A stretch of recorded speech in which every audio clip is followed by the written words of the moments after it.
we're in close working with APD in terms of, but at the present time, we're not aware of any active threat other than the fact that, as I mentioned before, there's a lot of speculation. Anytime there's a large incident like this, you're going to see information going across social media, and hopefully we can get in front of that and share enough information for our entire community so they understand what's going on. That's from USG, UT student.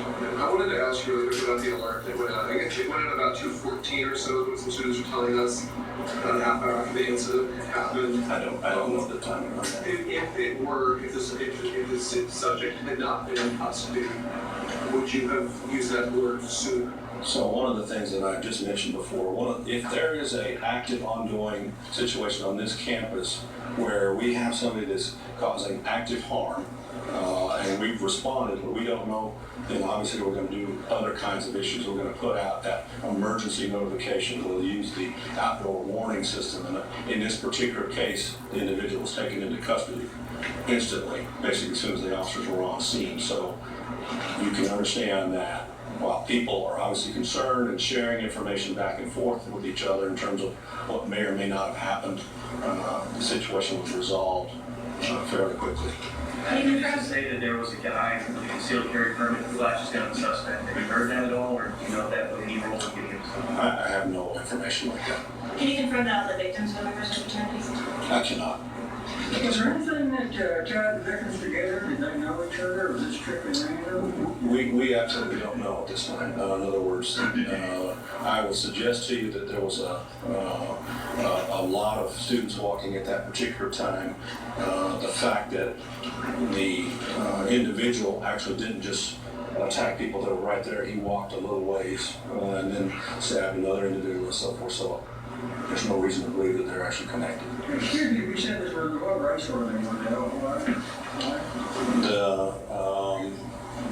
The students, I believe, were, I think, 3 white and 1 Asian.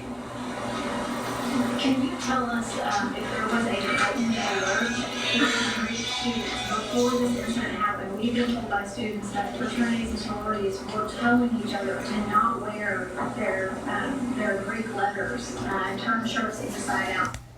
The department was already aware of. So, obviously the university, and I've said this many times to many of you, is that the University of Texas is in effect a medium-sized city with our daytime population somewhere around 80,000.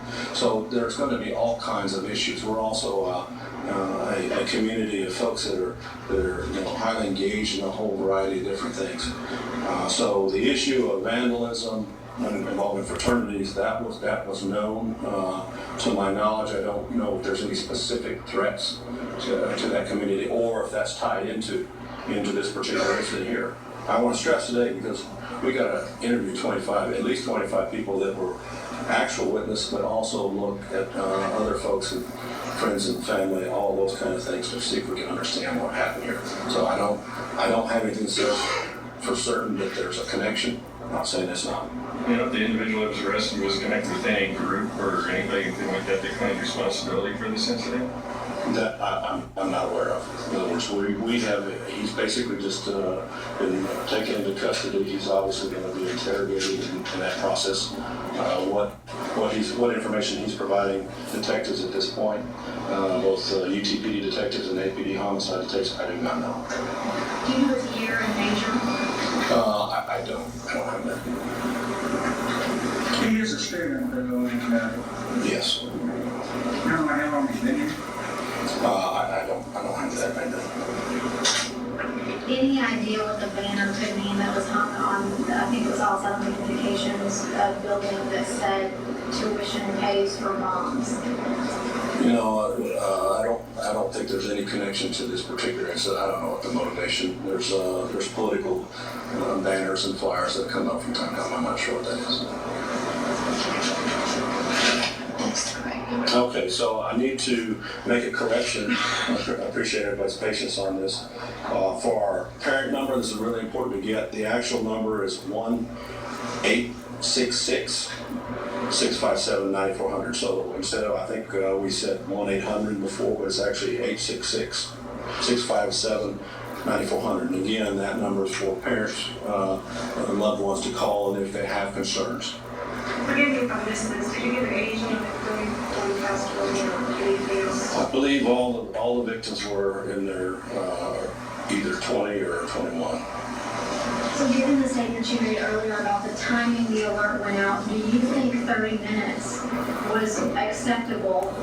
30 minutes passed between the time EMS tweeted that there was a situation going on campus and then the UT alert went out about 30 minutes later. There's two things. You know, the university tries to put out information as quickly as possible so people will know. But there's a difference between putting out information to help people understand and alleviate their fears, and then also putting out an emergency notification. So we have a timely warning system. This would have fell within time warning because there was no ongoing threat. We had him in custody as soon as we arrived. So it's a little bit, there's two different situations. Is there somebody that's actually running around that's actually was doing this at the time? That's where we would use the emergency notification protocol, including, you know, using the audible alerts and the outdoor warning systems and stuff like that. So that's an information thing. Obviously, you want to put out information as quickly as you can, but you want to make sure you get it right. Okay, I'm going to do 2 more questions. Has he been charged with anything specific yet? He is currently being interrogated at this point. It'll probably be a while before we actually charge him. Can you tell us, has he said anything you can tell us at this point? No, not to the officers on scene. That would be something we have to find out through the process right now. So at this point, you believe he's working completely alone? You don't think he's connected to anyone else who wants to cause harm to any other student? I don't know what his motivation is, but we don't have any information that would suggest there's something else going on. If we find that out, if we believe there's a threat, we are definitely going to let you know. Okay, we'll be getting updates as details become available to us. Thank you all for coming. We really appreciate it. And that concludes our press conference today. All right, we have been listening primarily to UT PD's police chief, David Carter, give what detail he can about the multiple stabbing today on the UT campus that resulted in 1 death and 3 other students in the hospital. One thing that he did tell us, all 4 victims died and the 3 who were injured are all male students, as is the suspect who is accused of stabbing them. That person identified as Kendricks J. White, 21 years old, a student at UT. Right, so I mean the big information out of this, we have the name of the suspect. We know a little bit more about the victims. We also do not know anything about the motive for this. He says they've got 25 witnesses to interview and they do have the suspect, so that investigation will continue as normal. Right, and again, he pointed out all classes tonight, all events on the UT campus have been canceled out of respect for the victims in today's attack. Okay, so we will have a full report and update on everything that has happened today on the UT campus on the Fox 7 News at 5 o'clock. And we send you back now to your regular programming.